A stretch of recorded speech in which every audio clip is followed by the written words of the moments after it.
이거 죽고 싶나? 다크한 기운 뿜어내는 수상한 건물.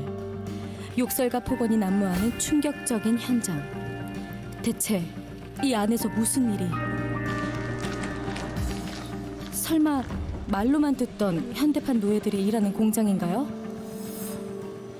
숨죽이고 지켜보고 있던 그때 야, 공장장. 야, 놈아, 이거 빵 좀 빨빨 좀 만들어라. 니는 와 빈정빈정거리노. 아, 지금 뭐 도와준다고 해서 다들 뭐. 야, 임마. 무슨 말이 필요 있는 야. 그냥 빨리 해라. 움직이라, 임마. 이 들이 자꾸 계단만 대꾸만 한 거라노. 직원들을 향한 무차별적 폭언과 고성. 상황이 꽤나 심각해 보입니다. 이런 험악한 분위기 속에서 하루 종일 그들이 만드는 건 다름 아닌 빵? 몇 시까지 일하세요? 밤늦게까지 보통 뭐 12시 주말에는 쉬시는 거예요? 아니요. 안 쉬는 거예요? 예, 안 쉬고 일을. 월급은 제때 주세요? 제때 안 주세요. 제때 주실 때도 있고 안 주실 때도 있고. 리틀 빅히어로 주인공을 만나러 왔는데 왠지 잘못 찾아온 것 같은 이 느낌? 수상한 빵 공장의 비밀이 공개됩니다. 공장 사장으로 추정되는 이 남자. 이번엔 무시무시한 쇠사슬을 들고 공장 안으로 향하는데요. 문 가야 되겠다. 일만 한 놈 있으면 문 가야 되겠다, 이게.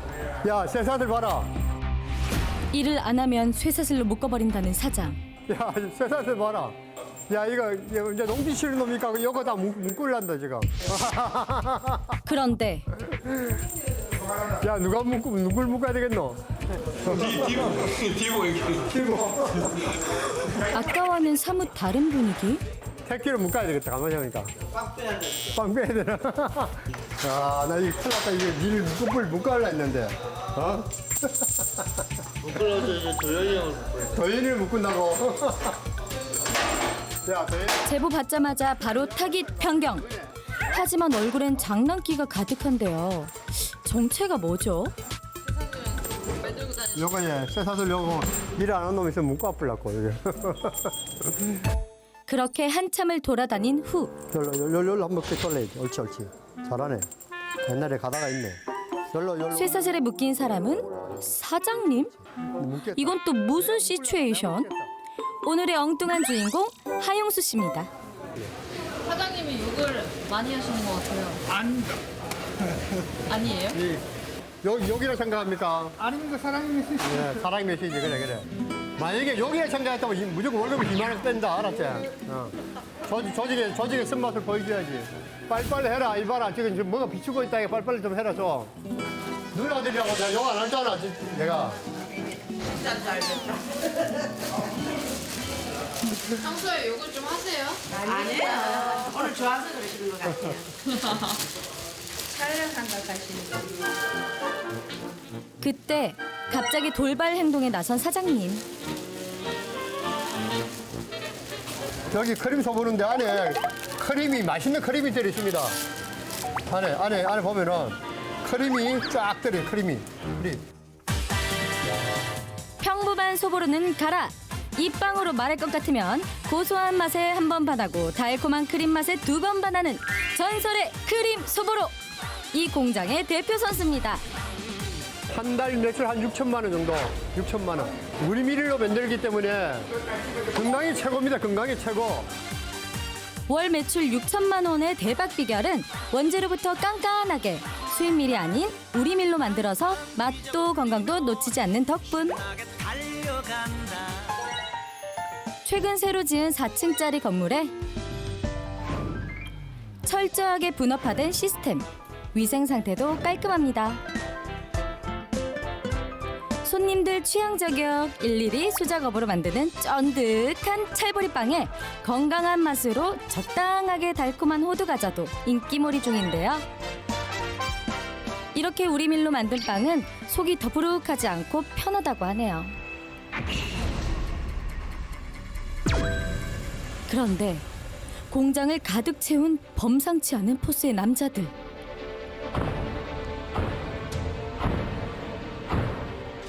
빵 반죽을 하는 건지 주먹질을 하는 건지 살벌한 반죽 현장. 인상도 조금 험악해 보이는 것 같고요. 식빵 잡아가야. 저기 화나신 거 아니죠? 웃으시니까 귀여우시다. 오해할 뻔했어요. 맞아. 모석 씨는 빵 공장에서 귀여움을 담당하고 있고요. 담당하고 계신 일이 어떤 거예요? 식빵입니다. 식빵 만드는 일? 예. 만든 지 얼마나 되셨어요? 저희 한 4년 됩니다. 3년? 4년이요. 4년? 그럼 웬만한 건 다 할 줄 아시겠어요? 원래 빵 만드는 거에 좀 관심이 많이 먹을 수 있으니까 그래야지. 이제 찡겨만 해야지. 이렇게는 미지 말고. 그래서인가요? 사실은 말해줘라. 어디 내한테 오지 말고. 내한테 오지 말고. 저 들으라. 택기 씨는 공장에 들어온 지 4개월 된 파릇파릇한 신참인데요. 노련한 공장장 밑에서 조금씩 배워가고 있는 중입니다. 오늘은 공장장님을 따라 소보로 빵 만들기 도전! 1, 2, 3, 4. 공장장님이 빵 5개를 만드는 동안 신입사원은 달랑 1개. 택기 씨 속도 좀 내야 되겠는데요. 드디어 한 판 완성. 오븐에 넣기만 하면 되는데 큰일 났네. 혼나는 거 아니에요? 예. 너가 내가 또 한 번 더 엎어비게. 엎으면 다 엎어져 그냥. 너도 싸그리 너것도 쥐덮을 줄 알아 내가 이거. 사장님 볼세라 후딱 증거인멸. 부족한 실력에 실수 연발. 사고뭉치로 등극한 특기 씬. 어떻게 여기서 일하게 됐나요?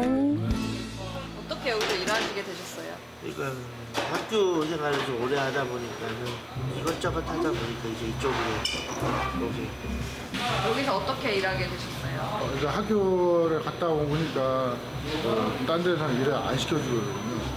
학교를 오래 다니셨어요? 아니 그런 학교는 아니고요. 흔히 이제 교도소. 교도소라니. 남다른 포스를 풍겼던 직원들의 비밀이 드디어 밝혀졌습니다. 학교요? 쉽게 말해서 교도소죠. 남들과는 다른 이력을 가진 사람들. 뭐 폭력도 있고 절도도 있고 뭐 28, 7, 8년을 했습니다. 죄명도 복역기간도 각양각색. 설마 빵 공장으로 위장한 범죄자들의 은신처? 잠시 후 수상한 빵 공장의 비밀이 낱낱이 밝혀집니다.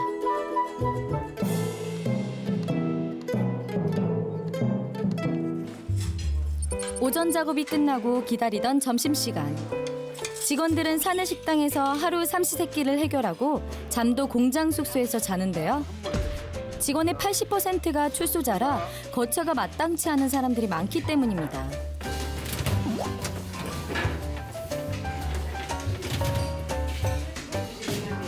칼을 빼는 사과 깎을 칼을 자기 주머니에서 꺼내는 용수 씨. 이거 스위스채. 야, 호신용. 출소자들이 모여 있는 곳이라더니 여기 그렇게 위험한 곳이었나요? 아니 칼 왜 갖고 다니냐면은 택규하고 김우태하고 까불거리라면 바로 뿔라고. 택규야, 와 기분 안 좋나? 야 김우태 와봐 뜰라? 야 기분 안 좋으면 네가 사장 되라 임마. 기분은 사장하고 여기 말합니다. 이거 마찬가지. 아, 공포와 코믹을 넘나드는 이 분위기 어쩔. 여기 좀 다른 반찬이 있네. 요거는 저기 젓갈 지가 직접 지가 좋아하는 데가 지가 직접 사가지고 지 혼자 처먹고. 와 뜰라? 이곳에서 5년째 생활 중인 모석 씨.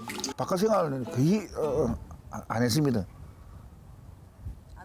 예, 바깥 생활 해봤자 한 6개월.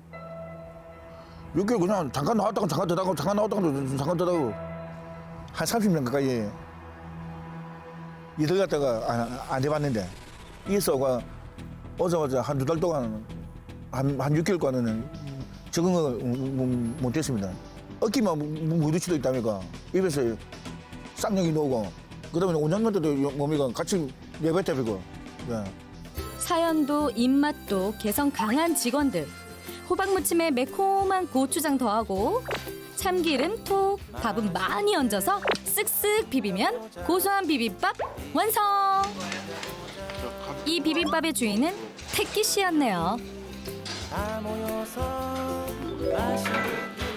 택기야. 잘 먹지 마라. 조금씩 먹어라. 조금씩 먹고 있습니다.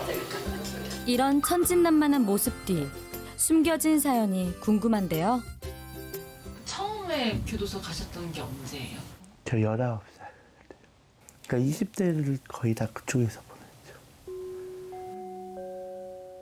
몇 년 전까지는 저 부모님을 원망을 좀 많이 했었어요. 그러니까 아버지가 술 중독자셨거든요. 알코올 중독자셔가지고 폭력을 좀 행사를 하셨었거든요. 이제 엄마도 이제 그것 때문에 견디다 못해 가출을 하셨었고 생활을 하려 보면 이제 생활비가 필요하다 보니까는 이제 남의 물건을 이제 계속 손을 대기 시작했죠. 현영이 식사는 배고프고 갈 곳 없는 출소자들과 25년 전부터 동고동락한 하용수 사장.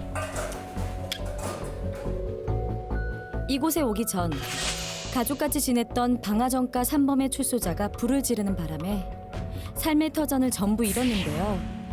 그날의 기억은 아직도 생생합니다.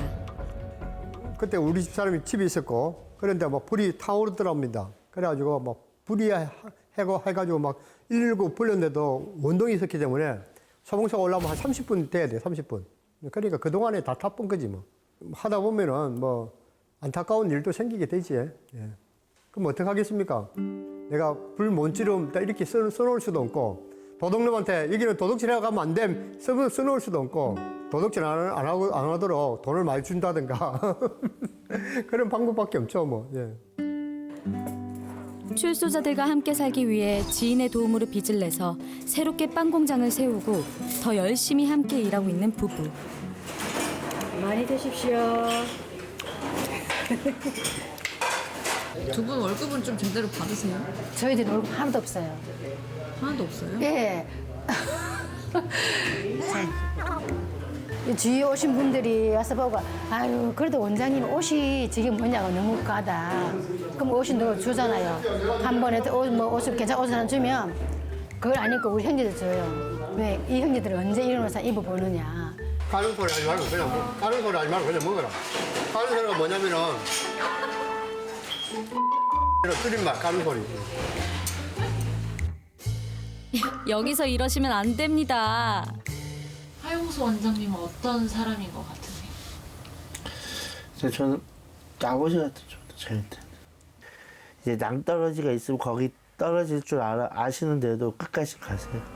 우리가 어떻게 보면은 배신할 줄 알면서도 계속 퍼주시죠. 내 이 집에 와가지고 거의 다 사람들이 거의 다 바뀌었거든요.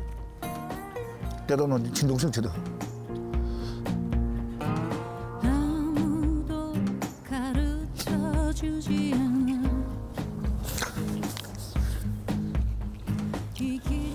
때로는 친행이거든. 제가 이런 몸으로 여기 일을 구하겠습니까? 바깥에 나갔으면 벌써 내 죽었을지도 모릅니다. 근데 여기서 내가 살았거든. 끝이라고 생각했던 인생. 출소자가 3년 안에 다시 범죄를 저질러 재수감되는 경우는 5명 중 1명인 약 22%. 하지만 안정적인 일자리를 가진 출소자의 재범률은 고작 0.6%. 다시 철창 안에 갇혀 살지 않도록 새로운 삶과 희망을 선물하는 곳. 이곳에 히어로가 있습니다.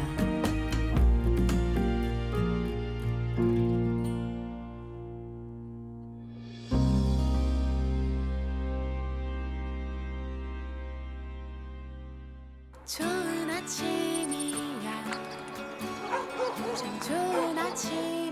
다음 날 아침 불편을 감수하면서도 출소자들과 서로 부대끼며 살고 있는 용수 씨의 하루 일과가 궁금한데요. 평소 출근 준비는 3분이면 끝. 한 건물에서 지내다 보니 가끔 늦잠 자는 직원들을 손수 챙기기도 합니다. 들어는 보셨나요? 사장님의 찾아가는 모닝콜 서비스. 야, 이나라 빨리. 밥 먹고 저기 그거 해야지. 어?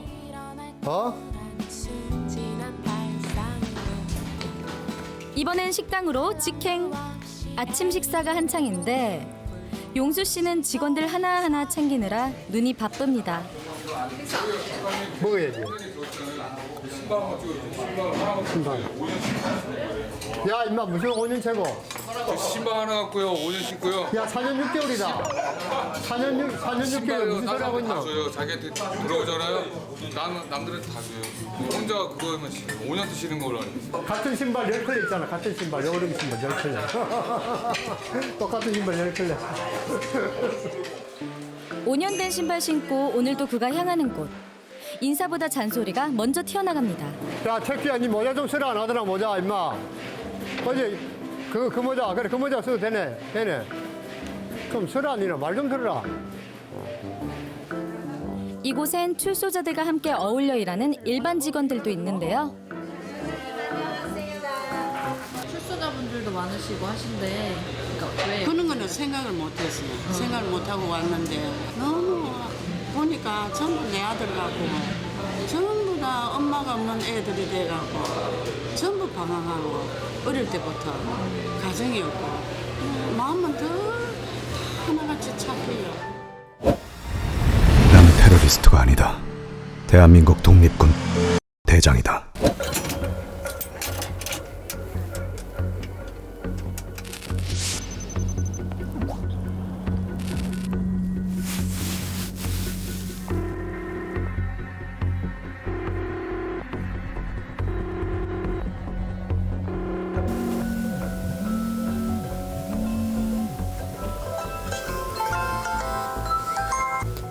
네, 여보세요? 여보세요? 저 좀 도와주세요.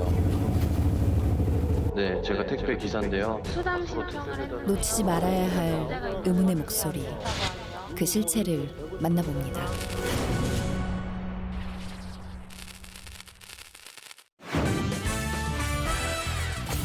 서울에서도 가장 핫하다는 강남. 전국 최대의 유동인구로 언제나 활기 넘치는 곳. 어느 것 하나 빠지지 않는 데다 생활의 편의성을 다 갖춘 동네. 특히 테헤란로의 남쪽이라는 신흥부촌 테남. 그 중심에 오늘의 히어로가 있습니다.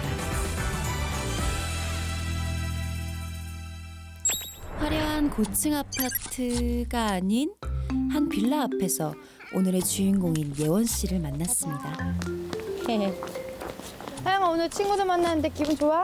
좋아? 친구들 기다리고 있대. 빨리 가자. 가자. 영아, 저쪽이야. 어쩐지 아이보다 더 들떠 보이는데요. 여기는 안녕? 잘 있었니? 안녕. 짜잔. 뭐라고? 다람이는 집에서 쉬고 있어. 막내는 남편에게 맡기고 첫째와 키즈 카페에 놀러 오셨군요. 뭐 먹을까요? 시금치 피자 어떨까요? 시금치 피자. 샐러드? 파스타도. 예. 고기. 많이 시킨 것 같은데? 너무 많이 시키는 거 아니야? 나물리 잘라요. 네, 나물리 없어요. 걱정 마시고요. 제가 있잖아요. 대체 얼마나 드시려고요? 여기만. 감사합니다. 와, 정말 맛있겠다. 제대로 시키셨네요. 우선 아이부터? 그런데 어째 모조리 엄마 예원 씨 입으로 직행하네요? 너무 혼자 드시는 거 아니에요? 네? 저요? 알아서 먹겠죠. 여기까지 시작에 불과합니다. 예원 씨가 호언장담했던 이유 한번 볼까요?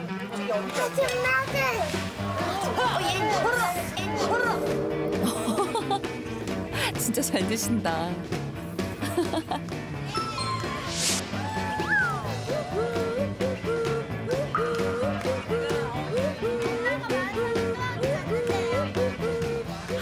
어쩜 저렇게 많은 양을. 다른 엄마들과는 차원이 다른 예원 씨. 역삼동 먹방의 신입니다. 바로 그때 예원 씨에게 걸려온 한 통의 전화. 네, 여보세요?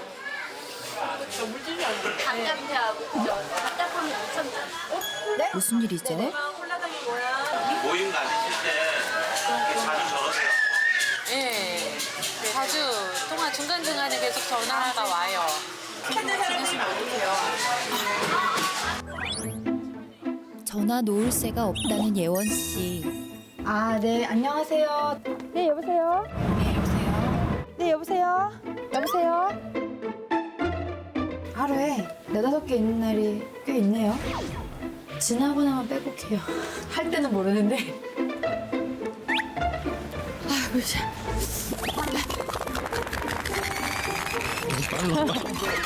너무 빠르시네요. 왜 항상 이렇게 빨리 빠르세요? 네네. 성격이 급해가지고. 어릴 때부터 걸음을 빨랐어요. 그래서 대학 때 별명이 또띠였거든요. 쟤 또띠 온다 이런 식으로서. 제작진도 무릎 꿇을 수밖에 없었다는 놀랍도록 빠른 걸음. 숨가쁘게 바쁜 예원 씨의 24시를 따라가 보겠습니다.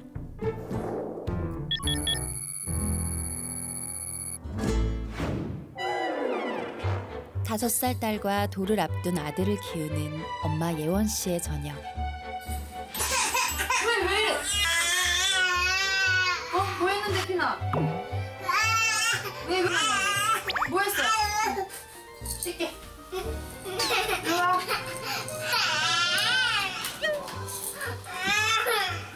하영아, 너 머리는 오늘 안 감을게.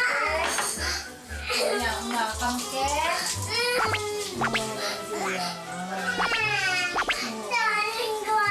한 차례 폭풍이 지나고 둘째 하람이를 재우고서야 뒤늦은 저녁 식사 준비를 하는데요. 형아, 이거 좀 잘라줘. 이따 갈게.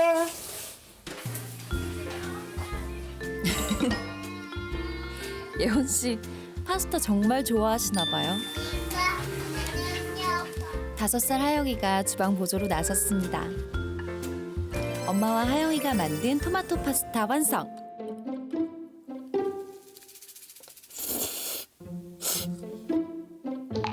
근데 어디서 본 것 같은 이 장면은? 어쩜 이렇게 먹는 모습이 똑같죠? 너무 잘 먹네. 그렇지. 아, 하영아. 하영아. 하영아. 준비됐나요? 이 집에서 거침없이 잘려나가는 머리카락. 괜찮을까요? 엄마가 열심히 자르고 있거든? 어떡해. 저걸 어떡하죠? 어머, 너무 잘해. 100점이야. 그 전에 잠깐만. 거울 좀 보여. 알겠어. 괜찮아 하영아. 진짜 예뻐. 귀여워. 하영아, 어때? 마음에 드니? 머리 감으면 조금 길어져. 요만큼이야. 응, 맞아. 그게 너가 지금 약간 익숙하지 않아서 조금 낯설 수 있어. 미용실도 안 가고 어렵게 하는 이유는? 돈이 한정돼 있다 보니까 될 수 있으면 제 손으로 직접 할 수 있는 거, 그리고 중고로 사서 충분히 쓸 수 있는 거는 그렇게 하려고 하는 편이죠. 이거 싸가야 돼. 저희 신랑. 알뜰살뜰한 면모는 일상 곳곳에서 찾아볼 수 있었는데요. 이거 가져갈게요. 네, 감사합니다. 이거 5,000원어치 그냥 섞어서 갖다 주세요. 네네네. 브로콜리, 당근, 양파.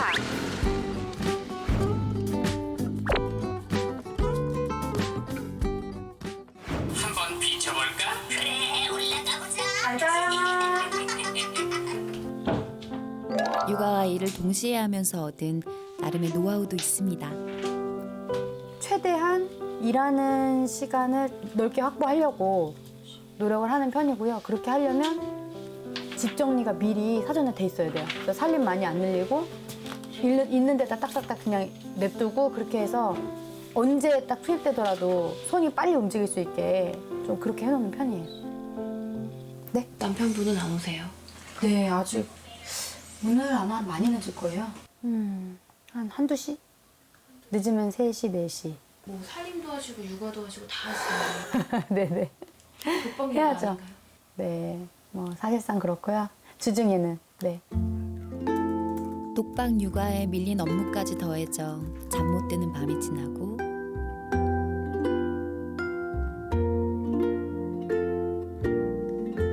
다음 날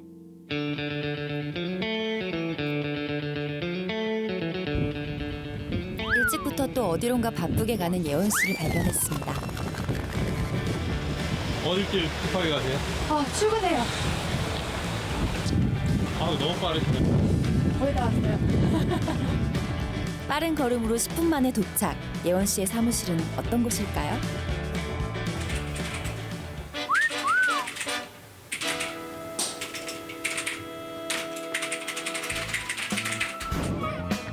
남다른 먹성에 짠순이 기질 폭발하던 역삼동 아줌마.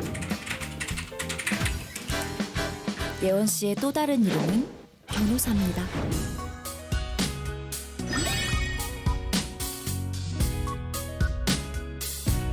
제가 변호사다라기보다는 선생님의 지원자입니다. 조력자가 되고 싶습니다. 말씀을 드리는 편이에요.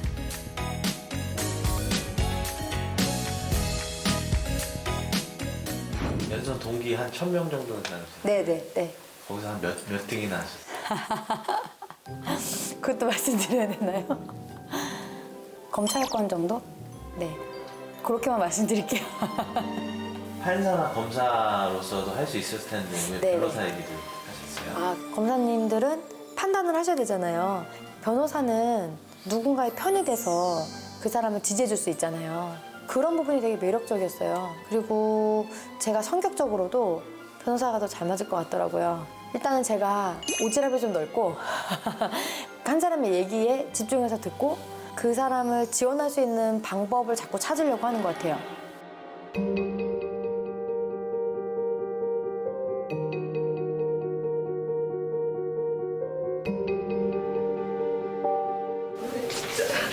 이런 일이 이렇게 끝날 줄은 몰랐거든요. 하루는 죽고 싶고 하루는 죽이고 싶고 그냥 너무 가슴이 아픈데. 예원 씨의 사무실을 찾아온 한 중년 여성. 무슨 일일까요? 애는 다 망가졌고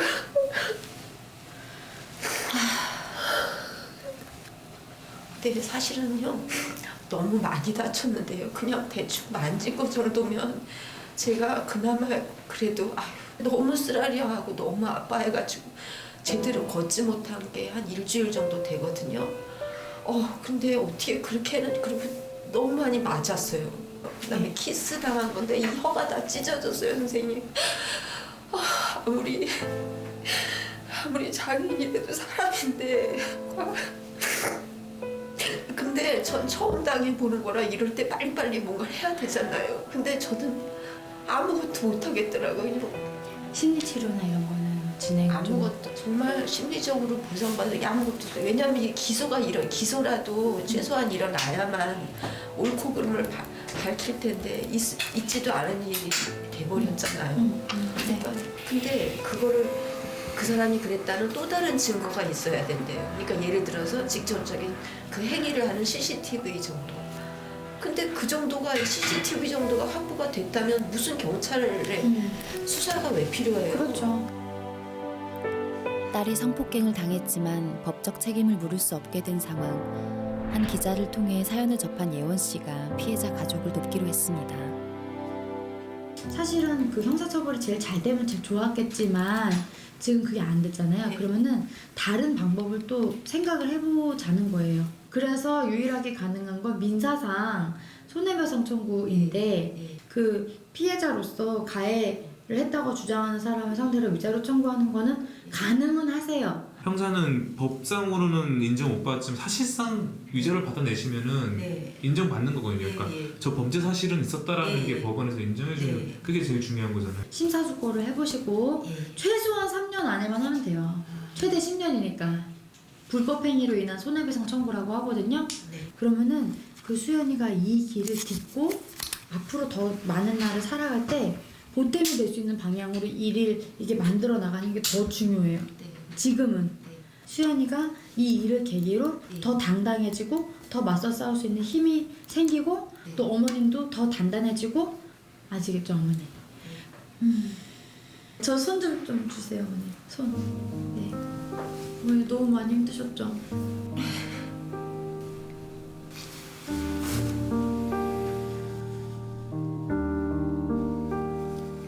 앞으로도 힘들 수도 있거든요. 한편으로는 상처받은 마음을 따뜻하게 감싸는 일. 예원 씨는 기댈 곳 없는 사람들의 마지막 희망이 되어주고 있습니다. 네, 알겠습니다. 네, 아니에요.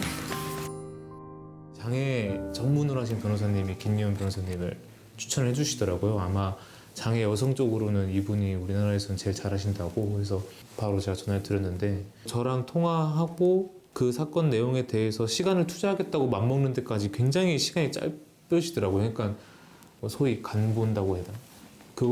그런 과정이 거의 없었던 것 같고요. 저조차도 접촉을 못 해봤던 이제 그 당시 사건을 담당했던 경찰, 자문 변호사들을 이제 이미 다 접촉을 해가지고 시간이 없는데도 불구하고 그 사이 상간에 다 해놓으신 게 참 사실 좀 놀라웠죠, 사실. 장애인을 위해 일하는 변호사. 항상 뛰어다닐 수밖에 없었던 워킹맘 예원 씨의 정체는 6년째 사회적 약자를 위해 일하는 인권 변호사였습니다. 그 사법시험 붙으면 뭐 하고 싶냐라고 할 때 저 혼자 잘 먹고 잘 살 거예요 라고 말하는 사람은 없어요. 다 그 힘든 시간을 거치면서 이 사회에 기여가 되고 내가 의미 있는 일을 하는 좋은 변호사가 되겠다라는 마음으로 공부를 하거든요. 그런 거는 저도 크게 뭐 대동소이했던 것 같고요. 그런 쪽으로 발걸음을 자꾸 옮겨가게 된 거죠. 장애인, 그다음에 북한 이탈 주민, 난민, 이주 외국인, 그 사회적 약자 법률 지원, 그리고 제도 개선 이런 일을 했었고요. 지금은 장애 인권을 집중적으로 지원하는 법률사무소를 운영하고 있습니다. 수입이요? 꼭 말씀드려야 되나요? 그게 1월 달에 이제 처음 개소를 하고 1월 달에는 한 20만 원 되더라고요. 그리고 2월 달에는 한 35만 원? 그 정도 되고. 사실 뭐 교통비랑 점심값 하면 끝이네요. 모자릅니다. 자린고비가 된 이유가 있었네요. 예원 씨의 변호사 사무실에도 비밀이 있습니다. 2011년부터 서울지방변호사회가 청년 변호사와 공익 변호사들을 위해 운영하고 있는 다사랑 오피스. 예원 씨가 6년 만에 사무실을 개소할 수 있었던 것도 추첨을 통한 무상 임대 덕분이었는데요. 공익을 위해 일하는 변호사들이 예원 씨와 함께 입주해 있습니다.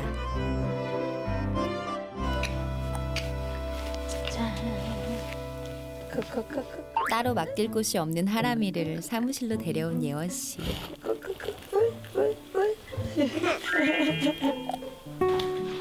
일하는 엄마를 따라 하람이도 사무실 구경에 나섰는데요. 안녕하세요.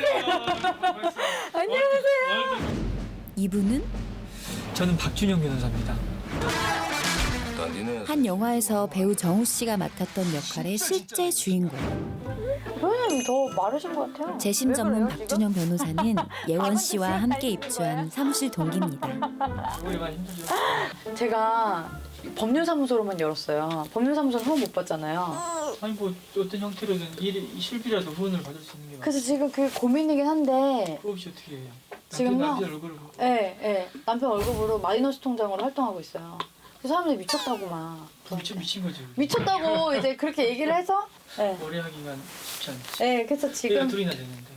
그러니까요. 동료 변호사들에게 예원 씨는 어떤 사람일까요? 저희 같은 경우에는 연수원 수료 후에 영리활동 그리고 일반적으로 변호사들이 하는 활동들을 많이 하다가 이제 뒤늦게 이제 뛰어들었는데 김혜연 변호사님 같은 경우에는 처음부터 지금 계속 이렇게 해오고 있으니까 그런 부분 부럽기도 하고 존경합니다.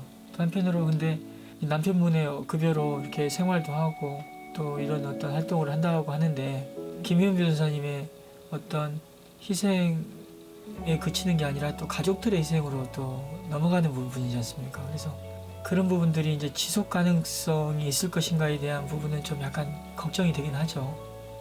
그런 부분에 있어서 힘이 또 쉽게 떨어지지 않았으면 좋겠다는 생각도 갖고 있습니다. 며칠 후 예원 씨를 다시 만난 곳은 경찰청.